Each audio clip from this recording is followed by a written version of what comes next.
of the Legends Community Show here on the Power of Voices. I'm your host, Greg Bell, and for all you guys who know me, it's a rainy day up here in Santa Barbara, not in the studios in LA, but I'm up here, and we are safe.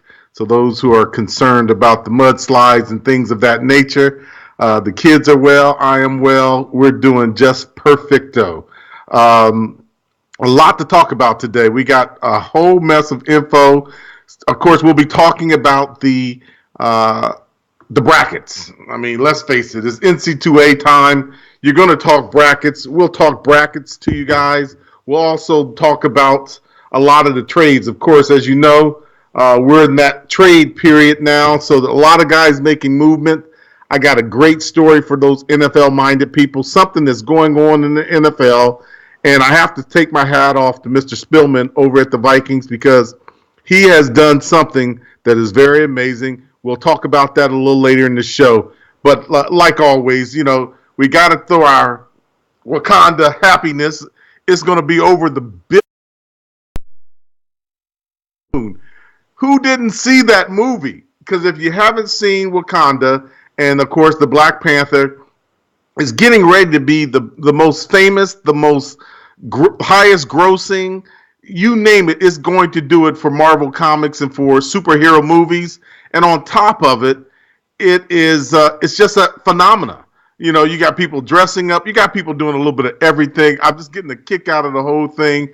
But that's all in the entertainment world. I guess next year we'll see if it'll find its way to an Academy Award, which is, more than, of course, more than likely not. It's one of those things where you can wish and you can dream, but a lot of times you want to see movies like The Shape of Water, all the other things that happen. But here's what I'm going to do today, guys. Of course, like I said earlier, you're listening to the Legends Community Show here on the Power of Voices. I'm your host, Greg Bell, and we've been always a pretty dominant, male-dominant show, so I'm going to do something a little bit different.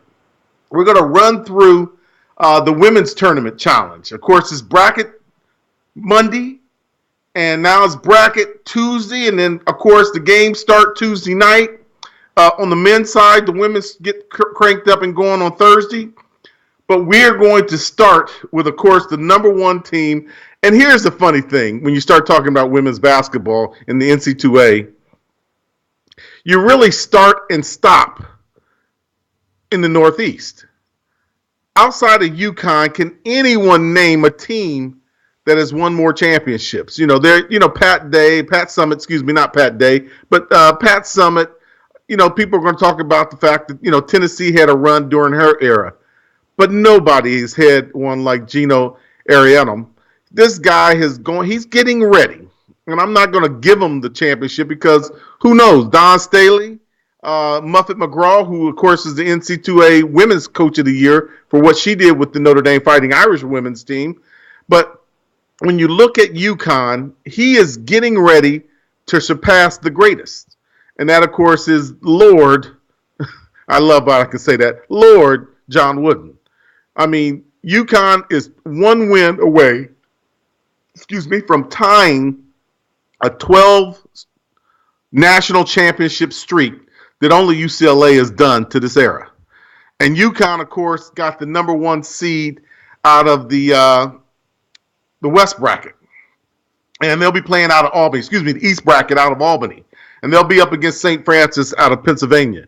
And I don't know. I mean, you could take and dabble with this game if you like to.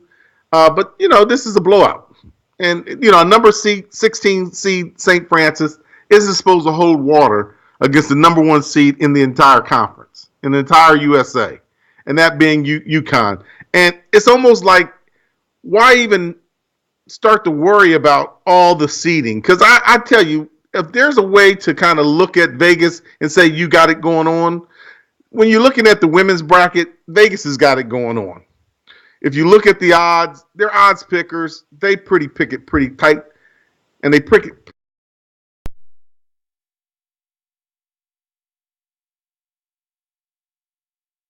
Of course, last year when Don Staley's South Carolina team upset UConn in the finals, that was an upset of magnitude. But you're talking about a very good South Carolina team. But when you're looking at the brackets and watching the teams play in women's basketball, they pretty much go through the bracket. And I want to kind of look at this bracket, and you might look at it and tell me who you think are the underdogs. I know who the sure shots are.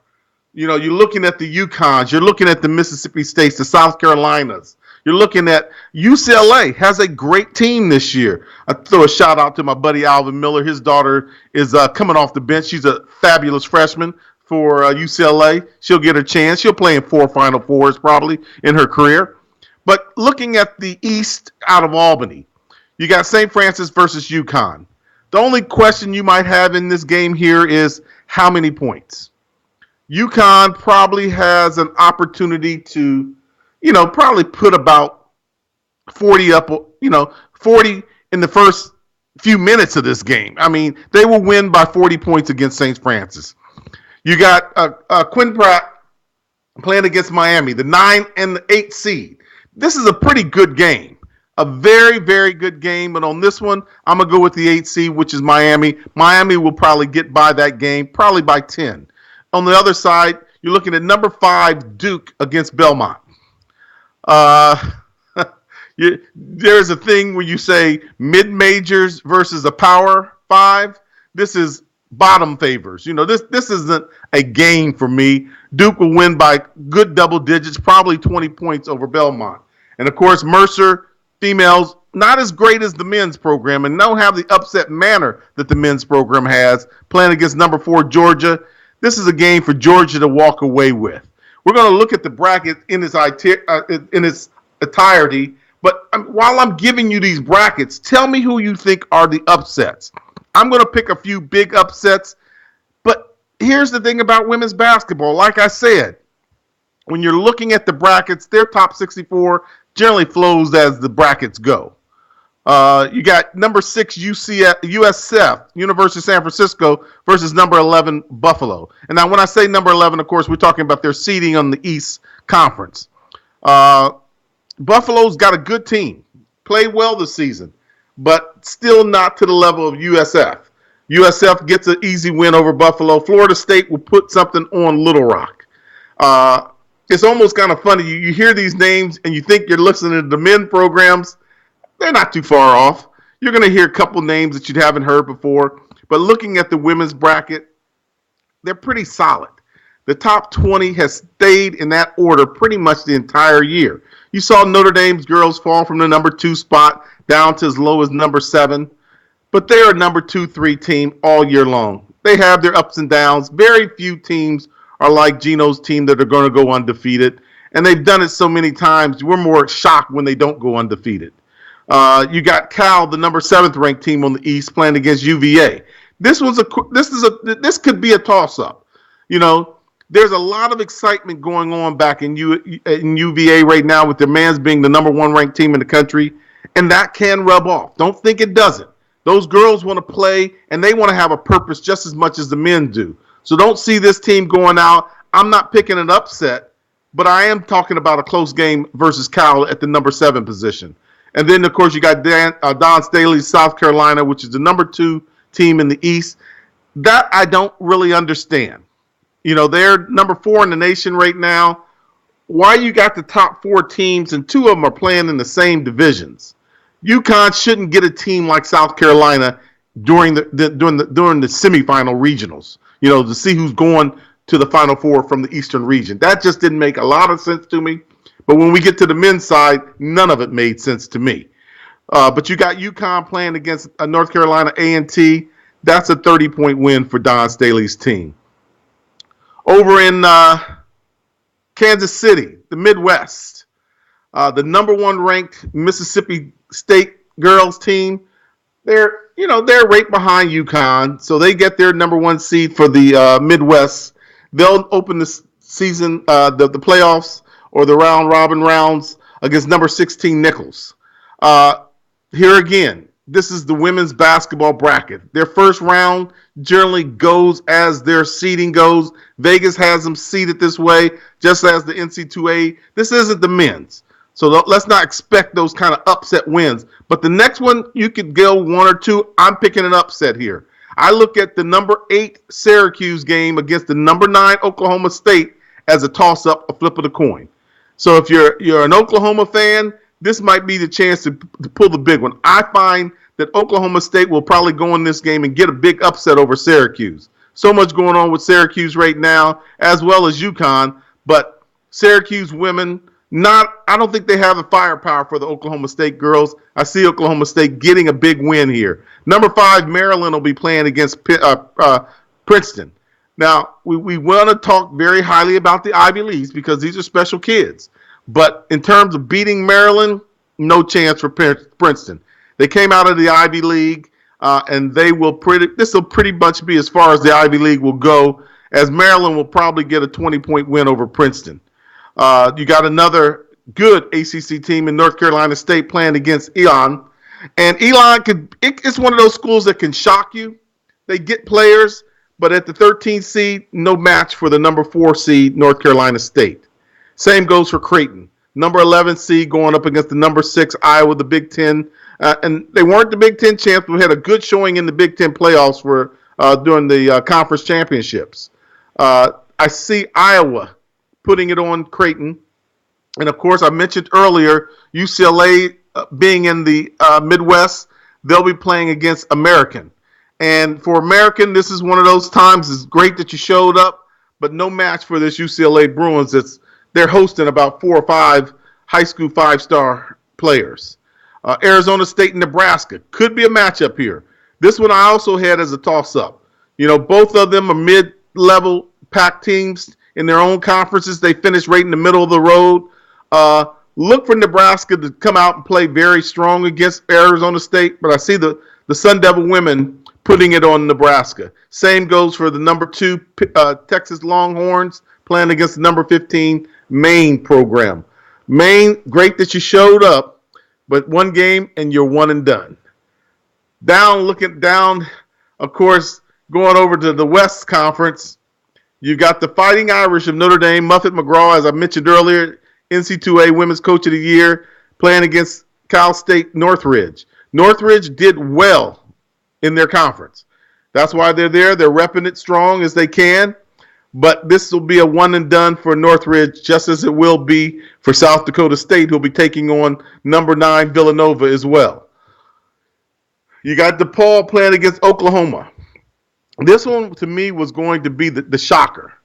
I think sometimes when you get the smaller and I don't want to call them a mid-major, but that's basically what DePaul is. When you get a mid-major going up against a Power 5 team, you can have some shell shock. This game here, I pick Oklahoma. This is my upset of the West. I see the number 5 going down to number 12 Oklahoma in Spokane. Then I go back with number 4 Texas A&M dropping to number 13 Drake. And then, of course, number 6 LSU playing against Central Michigan. No game. LSU will play an extremely competitive first half, and it'll probably, for the most part for the women's, it'll be over by halftime. They'll probably get a chance to clear the bench, do a little bit of everything else they want to do. Same goes for Ohio State. Number 3 taking on number 14, George Washington. Here for me is, I don't know. When I start thinking about all the mid-majors and the smaller conferences that come to the women's bracket, it's almost a waste of time. I don't say it negatively, but it takes up a lot of games that are going to be blowouts. Ohio State will probably beat George Washington by 30 or more points, but that's part of tournament play, I guess. It's not like when you start seeing mid-majors in the men game. It's just, I don't know how I can say it in the nicest of, and without being male chauvinist about it. There just aren't that many quality women basketball players to spread throughout 64 programs. It's just not. And it hasn't been like that in many years. I mean, they can almost get rid of the first round in women's basketball. They're seeded to almost to a T. You've got number 2 Oregon playing Seattle, number 15. And that's all Oregon. The same goes for Green Bay. Now, here's a good one. Green Bay has a great program up there, and they will down the Big Ten representative Minnesota, the number 10 ranked team that'll be out on the West. That's one of those little mid-major programs that has a good program for the girls, and they show up every year. Number 1 over on the South, you've got Louisville staying home in Lexington playing against number 16 Boise. Boise will fall fairly easy to Louisville. Same goes for Dayton. I think Dayton will fall to Marquette, who is, of course, the 8th seed, and Dayton is the 9th seed. It'll be a close, fought, hard battle, but Marquette's women will come out victorious. Over on the South Division, you got number 5 Missouri. And they are playing against, let me get these initials for you, because I sometimes see all these initials, and I have no clue who they are sometimes. FGU, what is it? FGCU. Oh man, that's a good one for me. And I'm gonna have to get that one before I'm clicking it. It's not coming up for me.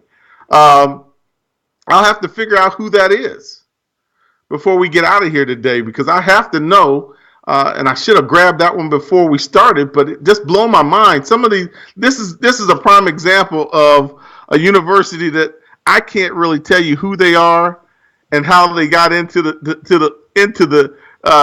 show, but evidently they've got a good program, and it's going to kill me when it comes up because I probably know exactly who it is. Oh, Jesus. Florida Gulf Coast. Tell them I'm sorry that I could not get their initials off the top of my head. Florida Gulf Coast, not a bad program. And it's amazing that they came in seated so low. I would have put them up a little bit higher.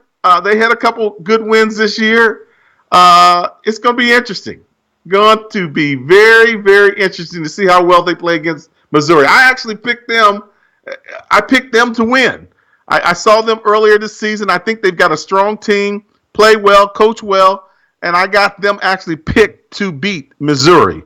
Number 4, Stanford, going up against the Zags. This isn't the men's Zag, and of course, our young little Santa Barbara girl is no longer playing Albanez. She's no longer at Gonzaga, so they don't have a scoring machine at Gonzaga. But number 13, Gonzaga, will fall to number 4, Stanford. Also, Western Kentucky, no match for really a very good Oregon State team out of the Pac-12. Number 6, Oregon State will advance. Tennessee will advance over Liberty. Michigan, I have them advancing over Northern Colorado.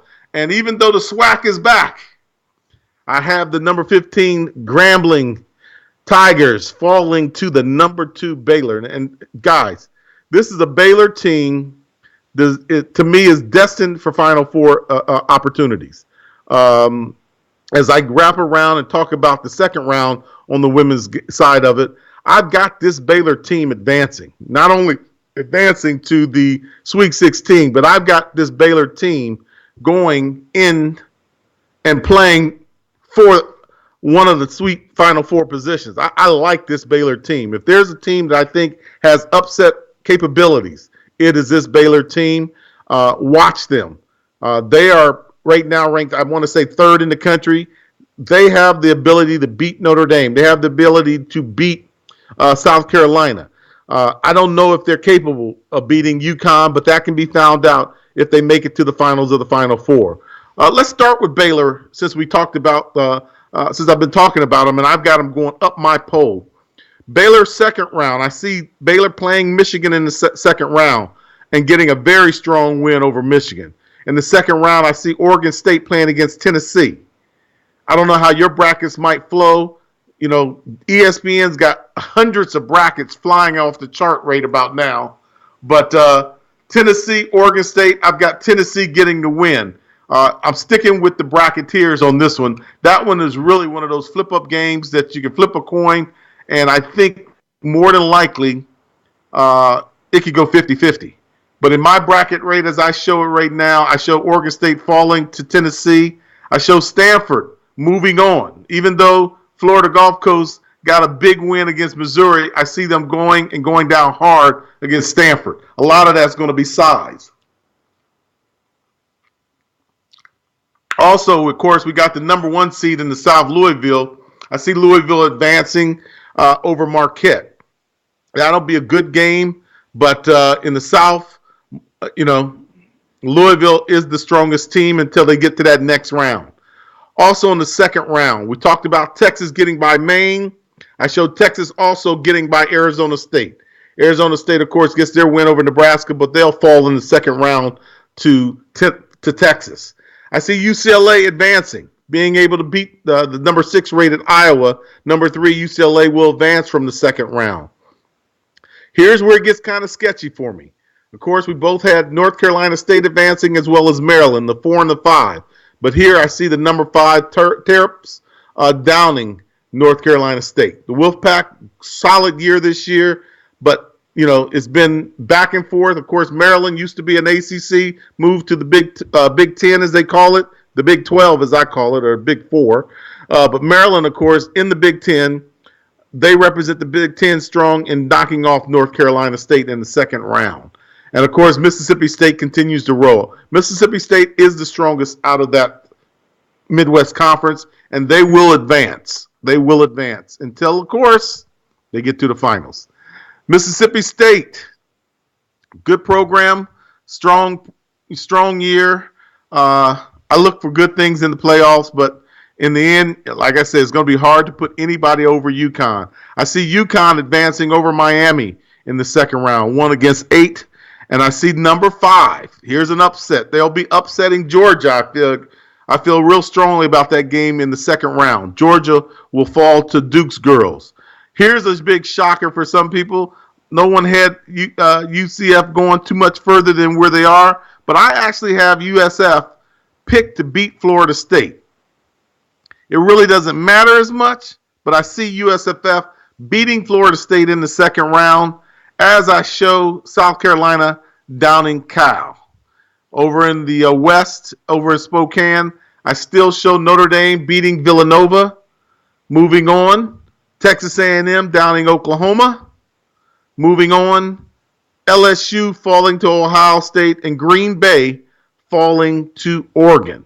And this is where it gets dicey, guys. Oregon, Ohio State move on. I see Ohio State upsetting the number 2 ranked or seeded, I shouldn't say ranked, but number 2 seeded team in the West, Oregon. I see the Big 10 winning over the Pac-12.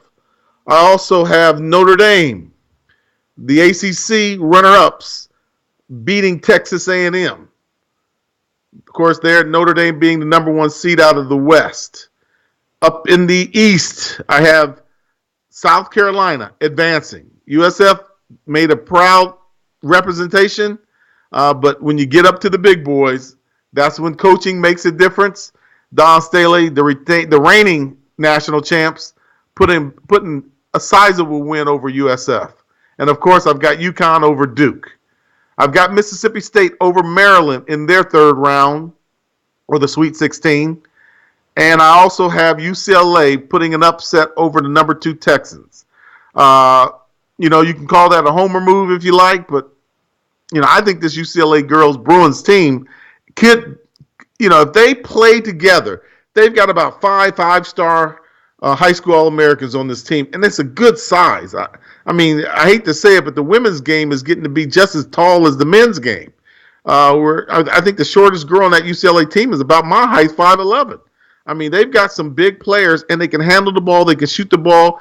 The turnovers is what killed UCLA this past year. They can minimize their turnovers, keep making the big shot. They have a chance to find themselves playing in Columbus, Ohio. So, coming down to the last, that, of course, South section, I had Louisville falling.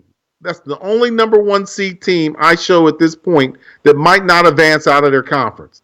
I know when you heard me coming up early and I told you everything kind of goes as the bracketing and the seeding goes. But as you get to the Sweet 16, that's where I see the upset starting to happen.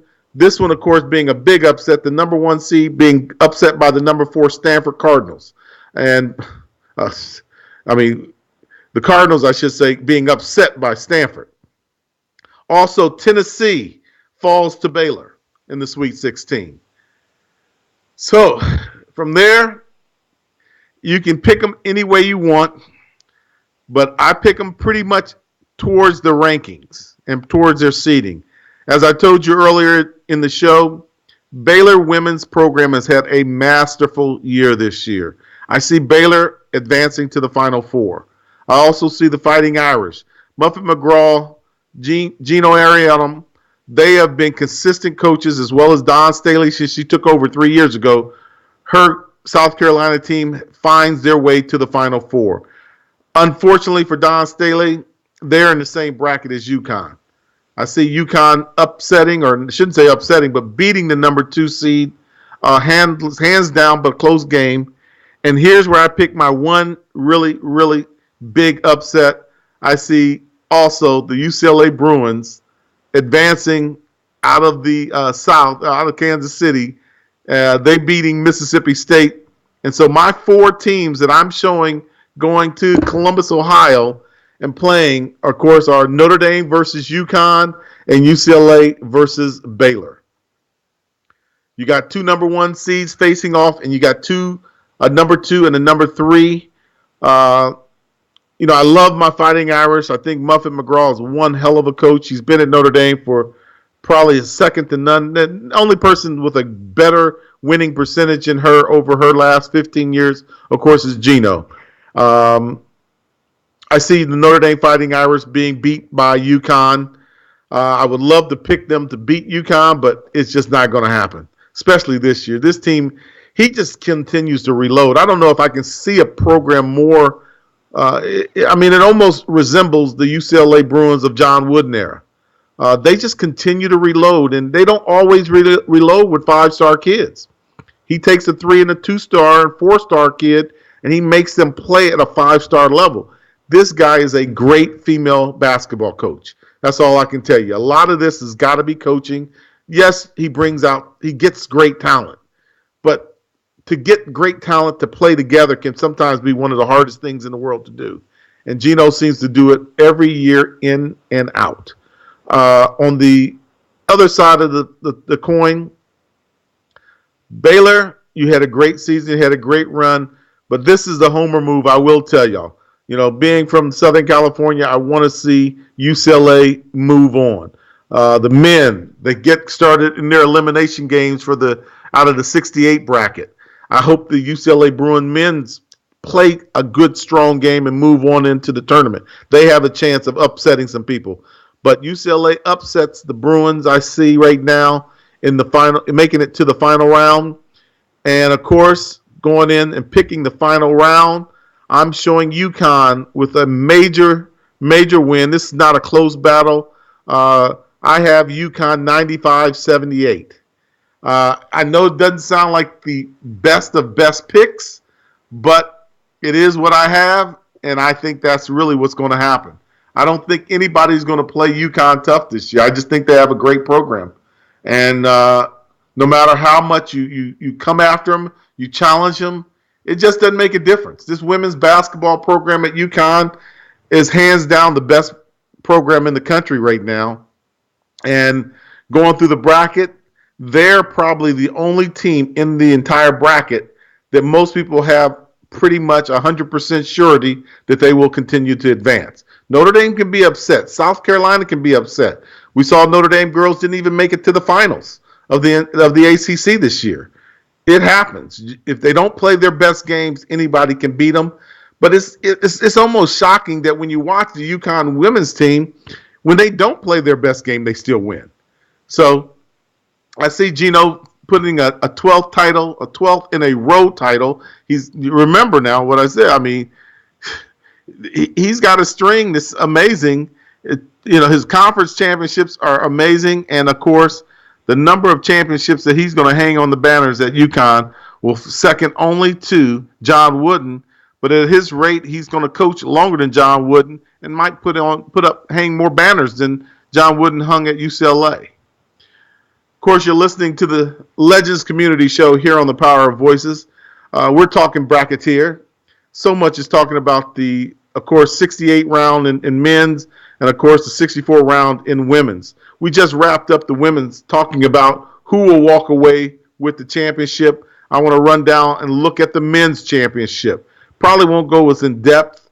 There's so much controversy with this men's, the RPI, the weighted picks. Here's what I want to say about the brackets, and you can take it, you can leave it. It's human subjective choices. There's no way you're going to tell me that some of their choice didn't have something to do with the FBI investigation, because there are some teams, that are in this final rounds of 68 that shouldn't be. I'm not going to say I'm bitter because Notre Dame didn't make it to the finals when I thought they were a good enough team off of their body of work, especially with 4 of their 5 starters being hurt most of the season. They still managed to have a fairly decent season, battle into the ACC. And as soon as they got 2 of their major stars back, of course, all 4 would be back now. But with Bonzie Colson on the bench for pretty much 2/3 of the season, the Fighting Irish didn't muster the kind of season they had always hoped for. But they'll be going to the NIT. That's one of those kind of tournaments I don't even really care to talk about. I hate to say it. There's no reason to have an NIT. Why? So that people in New York City can go out and watch college basketball? I've never had an understanding why you have to have 2 different tournaments. What is the purpose of an NIT when you got the NC2As? I mean, what better way to find who the best is? Well, let's start off with number 1, UVA, University of Virginia. I'm going to run down through quarter brackets and kind of run down through the men's, and we're not going to spend nearly as much detail on the men's because I'll be honest, I think a lot of this is crapshoots. When you get into the final 64, number 64 could be the best team in the country. Now, LIU, I'm not giving you a hands up, and I would love to tell you the Bruins have a chance to run some table, but a lot of that's just hypotheticals. The top 4 teams that will make it to San Antonio deserve to be there. I don't think no matter who was in there, Notre Dame, USC. I feel bad for USC. They played a great year. They took second in the Pac-12, got eliminated in the conference championships, and for some reason, they put Arizona State, the number 9 team, in because they had a good tournament, and USC didn't. Made no sense why USC is not in and not playing for the NC2A championships. But like I said, it's human predictions. It's human picks. And with all the ways, they're waiting the season. How many home wins versus visiting wins, on the road wins. So many things that are so questionable in this 64, I can't even tell you. One thing is for certain, they wanted ratings. Oklahoma State, who is not in this championship, who should be over Oklahoma, just another one of those things. Why is Oklahoma there? Because they got the fabulous freshmen. And this year is probably about fabulous freshmen. Anton, the number 1 player in the country out of University of Arizona, could take this team to a national championship. But let's go down through the brackets so we kind of look at who I've selected for my bracket picks, and you tell me where you have your brackets picked up at the same. Let's start on the East Coast. I talked about LIU and RAD. Long Island University will probably win the elimination game. I see them moving on, playing, of course, tonight, and then probably moving on to Villanova, who, of course, will put something on them. Looking at the East, I got Villanova coming out in the first round. Virginia Tech beating Alabama. I love to give Avery Johnson some dap, but my man, this team is going up against a very good Virginia Tech team at the 8th seed, and I see Alabama falling in the first round. West Virginia, WVU, West Virginia University beating Murray State. Wichita State downing Marshall. Florida, of course, getting by Bonaventure. And then Texas A&M and Stephen Austin, Texas Tech downing them. Not a problem there. You got Arkansas with Butler. You got a little upset here. I think the Butler program is one of those small mid-major programs that can tackle pretty much any adversity they're put in front of. Then, of course, you got Purdue beating Cal State Fullerton. In the Midwest, you got Kansas knocking off Penn. Penn got a big win in the Ivy League over Harvard, and now Penn finds themselves with the number 1 seed in Kansas. No game whatsoever, a 30-point win here. Seton Hall over North Carolina State. I show Clemson over New Mexico State and Auburn down in Charlotte. You get the ASU Syracuse game. How did Syracuse get in? No question from me. A lot of people are trying to, questioning that. They had some good wins during the season. Were they a better team than Notre Dame? I don't think so. Arizona State, were they a better team than USC? I don't think so. But however they got in, they're in. So there's nothing I can do about that. You can just follow the picks as they are. You got Michigan State playing Bucknell. Bucknell will fight hard, but I doubt if they'll move forward.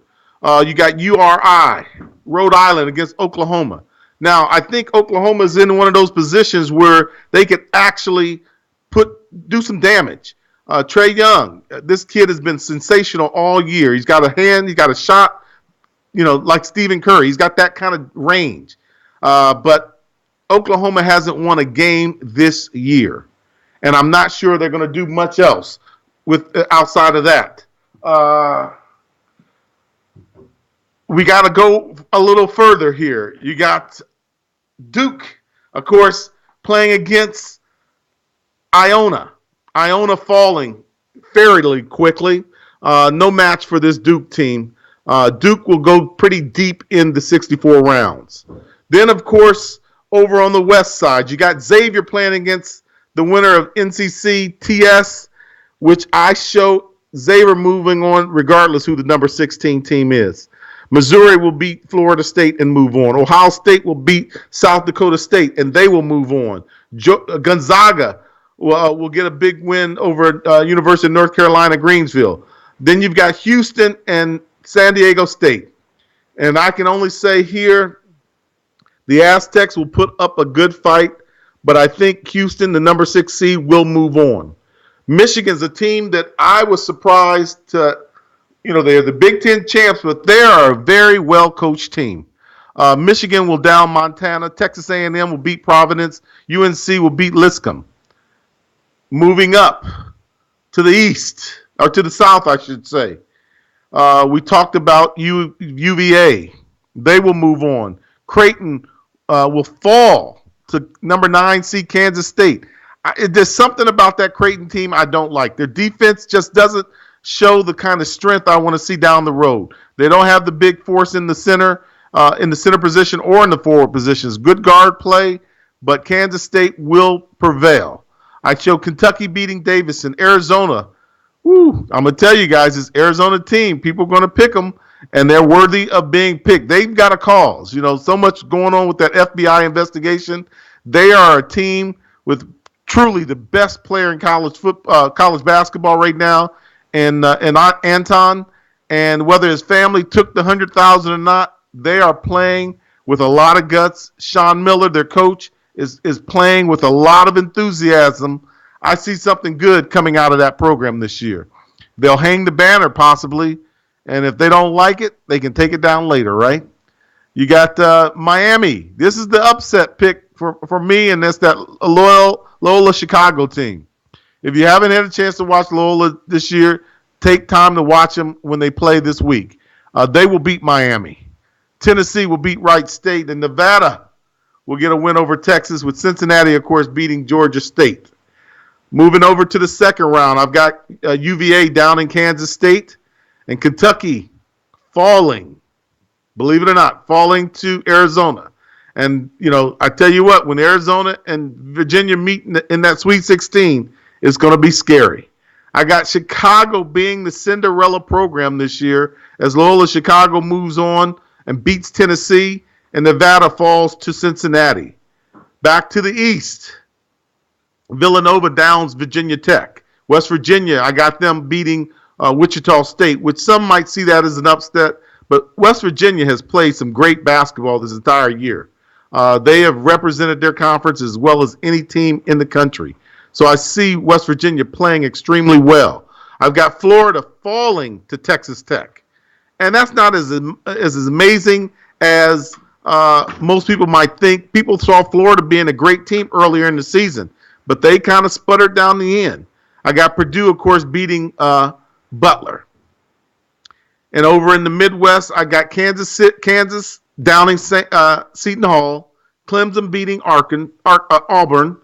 I got Michigan State downing TCU, and I've got Duke finally shutting Oklahoma down and sending them home crying. And that'll be the end of that because Oklahoma next year's got to find somebody not only to run the point and shoot and be a shooter for them, they've got to do something with their big man.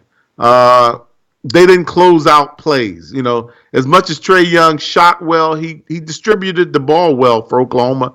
He just didn't have closers. You know, where he should have been averaging double digits in assists, they couldn't close the pass. And that was part of Oklahoma's big problem in the year. I can't even say in the month of January or February or March, in the year of 2018. They haven't played well this entire year. Staying in that conference, of course, I got Duke moving on to play against Michigan State in the Sweet 16. And here's my upset, guys. I see Michigan State going very deep. Matter of fact, I see them going into the Final Four. I see Kansas knocking off Clemson, who will win over Auburn. And, of course, as I said, Kansas will beat Clemson, and then I show Michigan State beating Kansas to go to the Final Four. Over on the other side, you know, we talked about Texas A&M and UNC. UNC will get that win. Michigan will beat Houston. Ohio State will beat Gonzaga. And I got Missouri falling to Xavier. Xavier then will go on to play against Ohio State. And I got Ohio State and Michigan in the quarterfinals to go to San Antonio. And I know you know this is a homer pick, but wouldn't this be exciting? I got Michigan and Michigan State advancing out of the Midwest and West Conference. Up in the South and East, Villanova will down West Virginia. Then I've got Purdue beating Texas Tech. And believe it or not, guys, I know y'all going to think I'm crazy, but I think this is the year of the Big Ten. I don't know if any of you guys watched the Big Ten. They got 8 players out of the, you know, of course, Big Ten is Big 12. 8 of their teams representing. I've got Purdue beating Villanova for the upset out of the East. And Villanova will fall to Purdue as Purdue also will make their round and make their trip to San Antonio. UVA, Arizona. You can call it what you want, but like you said, a team with a cause has a reason to play extremely hard. And Arizona, I see them not only advancing, I see Cincinnati advancing over Loyola Chicago, but I see Cincinnati falling to Arizona. Arizona will reach the Final Four. That, of course, leaves my Final Four teams as Arizona, Michigan, Purdue, and Michigan State. Now, that might seem crazy, but no crazier than the fact that I see Michigan and Michigan State advancing to the Final Two with an 81-76 Sabardi win. I just like this Michigan State team. With so much going on with them, they too have a cause. And like they say, a team with talent and a cause is dangerous during the playoffs. And that's what they're going into, a hell of a playoff experience. I see 3 teams out of the Big Ten making it to the Final Four. I know this sounds crazy. Most people are going to tell me I'm crazy. But that is the beauty of the Final Four March Madness. That is the beauty of it. You can pick which teams you think, and it's all a flip of the coin when they get to this round. These are both great programs, and I'm just telling you, I see the state of Michigan being well represented in San Antonio, as Michigan will be playing Michigan State on March 31st, or I should say on April 2nd, for the national championships. And how great would that be? You know, that speaks volume for the Big Ten. With all the craziness that's been going on in East Lansing, it's not that far from Ann Arbor. But to see 2 great programs like Michigan and Michigan State make it to the final rounds and play for the national championships, that is a cause that's worth living for. I know some of you think that Arizona has a better chance of beating Michigan, which they do. Michigan's a higher seed than Arizona, but there's something about this Michigan team. That's why they're the Big Ten champion. They've done a great job of coaching this program back to prominence. And outside of going up against Michigan State, their hands were they had open hands. And of course, Michigan will close that hand for them in San Antonio on April 2nd. So that is my choices for the national championship. UConn women and the Sparties of Michigan State for the men. Of course, there are going to be 100 different brackets that come out. Vote your brackets versus mine. You can check mine out on ESPN. I'm not in any major group, but if I need to put one together, let me know. I'll throw my group in there. And, I got ESPN 157712521. And, of course, my women's bracket was 522. So, I'm just telling you, this is the crazy part about March, and it makes the whole entire month of March something just crazy because you got fans running around the country cheering for their favorite teams, constant advancements. This is what, hopefully the playoff in football was meant to be. It hasn't got to the hysteria that, of course, the women's and men's basketball brackets have, but still, this is what basketball is made of, and at any given moment, a number 16 can upset a number 1. That's how fickle basketball can be. And this is one of those sports where 1 and 2 individuals can shape and really lead a team to destiny, unlike an 11-man squad in football. So that is my brackets for this year's March Madness. Check yours out. Let me know who your winners are, who the people you're picking to be the Final Four and that final national championship. I want to hear who they are right here on the Legends Community Show. Send me in, shoot it to me at glbell428@gmail.com. I'd love to see some of your brackets, see what y'all think, and see who you got as the national championships for both men and women. Yes, indeed. The Legends Community Show here on the Power of Voices. I'm your host, Greg Bell. Before we get out of here today, got to talk some NFL because it is the legal signing periods. I mentioned to you earlier, I threw my hands up and I gave a big round of applause to Mr. Spellman, the general manager of the Minnesota Vikings. As a matter of fact, let's talk about that. I believe their name is pronounced Welf. Ziggy Welf, Mark Welf, Leonard Welf, the Welf family that own the Minnesota Vikings. They did something today that should open the eyes of the multitude of men who play in the National Football League. If you haven't heard, of course, Kirk Cousins is due to sign a 3-year, $84 million deal with the Vikings. How crazy is that? Bradford, they're talking about him going to the Cardinals. Teddy Brisky is going to stay there, possibly with the Vikings. But the Vikings are signing Kirk Cousins to a 3-year, $84 million deal. And here's where my hat tips to the family. My hat is going to also tip to Rick Spellman, my buddy, Notre Dame boy Kevin Warren, Jonathan Welf, Don Becker, all the executives in the front office of the Minnesota Vikings. They did something today that, like I said, signing Kirk Cousins, not only did they solidify this guy and put him on a great team that has a great chance of going to the Super Bowl next year, but more importantly, they did something that no other team in the history of the National Football League has ever done. They basically gave him a 3-year guaranteed contract, the first in the NFL history. And I don't know if you guys really know what that really means to a guy like myself, to some of these young men who are going to be playing in the National Football League. There has never been a guaranteed contract in the National Football League. Kirk Cousins is the first to have his entire contract guaranteed. And I know it doesn't seem like much to you guys, but we're talking about roughly $26 million a year for the next 3 years guaranteed. And it might be a little more. I don't know how, with bonuses and other things that might come. But the fact of the matter is he signed a guaranteed contract, and it's already creating buzz. Doug Baldwin Jr. Tweeted minutes after it was announced, Kirk Cousins is a hero to all young players that will follow after him. Now we need more players to bet on themselves until full guaranteed contracts are a norm and not an exception. How clever is that?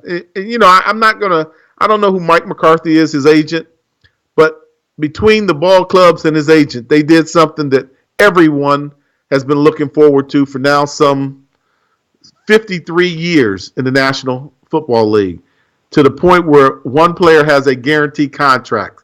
Kirk Cousins can now go to work every day knowing that he can't be cut and won't be paid for his restitution or paid his earnings. He's like any other executive mannered person on that team. He's the highest paid player on that team, probably the highest paid minus the owner. But his contract is guaranteed. We've been complaining about that for some 50 some odd years. It's not necessarily the amount of money he's being paid, but the fact of the matter, he is the first player in the NFL history to have a fully guaranteed contract no matter what. And hopefully more players understand and see this. It didn't mean that the team had to pay him any less. Kirk Cousins was making about $24 million last year. He's going to get literally close to 20. I think what's 84 divided by 3? What is that? Let's just be accurate so I don't have to laugh about it to myself later. He is going to get basically $28 million a year. So he got an increase in $2 million a year. That's a beautiful thing, guys. That's all I can tell you. I was so excited when I read that. I didn't know how I wanted to talk about it. There's so much going on in football. Won't get a chance to go through all the major trades, but there's another trade that just came down. Paul Richardson, of course, if you haven't heard, Seattle has decided not to re-sign Richard Sherman. So Richard Sherman will be moving on. But not only is Richard moving on, but Paul Richardson, one of their outstanding wide receivers, who didn't get a lot of attraction, didn't get a lot of views of passes. He wasn't a number one target. Of course, Doug Baldwin is there, but Paul Richardson is a good receiver. He signs and goes to Washington Redskins as well. So you got guys that are leaving. The Rams, of course, lost what I thought could have been a major contributor to this team. Paul Richardson signs a 5-year deal, $40 million. And of course, as I was saying to you earlier, it's not guaranteed, only $10 million. He gets $20 million of the 40 is guaranteed. When is it going to be a day when all of it is guaranteed? That's going to be the next thing that every player is going to look at Kirk Cousins' contract and try and get the same thing. But what I was getting ready to say for you, to the Ram fans, of course, we lost Sammy Watkins. Sammy Watkins is going to go to Kansas City. That kind of shocks me. I was hoping that we could keep Sammy Watkins here and be a third target that will keep Jared Goff out of trouble. Rams have done a great job so far this offseason getting two top, very talented cornerbacks. We're improving our defense, but we can't allow that offense to sputter as we go down through the remainder of this offseason. So I don't want to see the Rams do something and hurt themselves a little later. Sam Bradford intends to sign with the Phoenix Cardinals. That's a good move on the Cardinals' behalf. Sam Bradford has been a quality player. His number one problem isn't his accuracy, isn't his arm. It's whether he'll be injured or not. And that's something that people ask me all the time, what's the difference in an All-Pro and a Hall of Famer? And I tell them, very simple, it's injuries. Injuries will dictate the career of many people, dictated my career. You stay injury-free, you produce at the level you're accustomed to producing, you'll find your way to the Hall of Fame. You get injured, it hinders your career. You'll be an All-Pro. You'll be an NFL All-Star. You'll have 8 or 9 years in the league. But the difference really becomes whether you'll be enshrined or you'll just be remembered. So many guys will be remembered, but there are guys who get enshrined, and that's really a major difference. Injuries always make a difference. Finally, before I get out of here today, Drew Brees will be staying with the New Orleans Saints as he signs a 2-year contract. I believe that's the first year of his guarantee, which is right around $30 million. Congratulations to Drew Brees. I don't know how we're going to say it, but we're going to keep coming back to it from now till the crows come. The more guaranteed contracts you see from players doesn't mean your money's got to be short. You can still get the same amount of money. It's whether that team wants to believe in you or not. And that's really what it boils down to. That's why I tip my hat to the Minnesota Vikings front office and ownership. They've done something that more owners and players need to do, and you'll see the productivity on the field because you're willing to give your life to something that you believe in. And when they don't believe in you, it's hard for you to believe in them. Guys, hey, you've been listening to the Legends Community Show. And this is the powerofvoices.com. Tune in and listen to all of our great shows here on the Power of Voices. This is Greg Bell saying good night and talk to you next week from the Legends Community Show. Take care.